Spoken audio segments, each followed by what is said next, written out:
From the very first year, 1970, until now, the Vancouver Canucks have had 61 different goalies play at least one game. They've had an Archie, a Snowman, a Carrot, a Sideshow, a Cat, and a King in the nets. And quite frankly, a lot of people think that King Richard Brodeur could have been given a spot on this all-time team. What a save by Brodeur!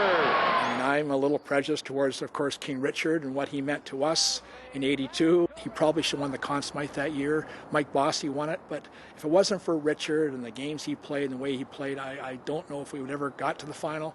But as great as he was, voters went with Roberto Luongo and Kirk McLean as the Canucks' all-time goalies.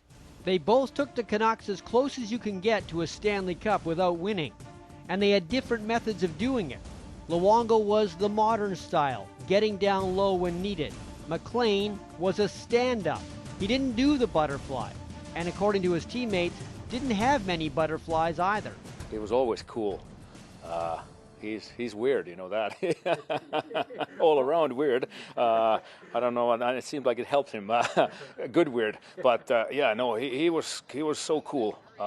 He never panicked. You could take a little bit more risk when you knew you had the goalie there offensively, and Kirk gave us that confidence, and that's what it takes to win.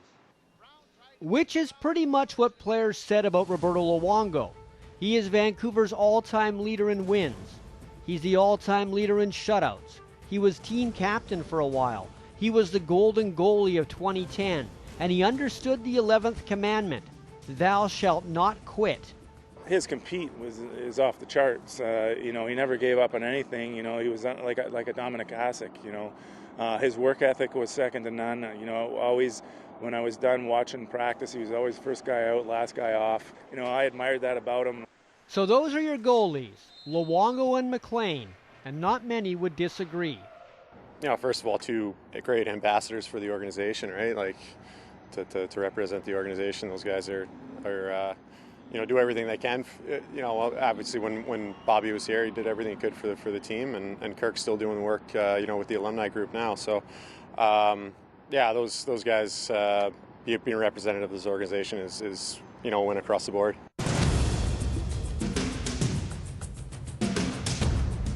See?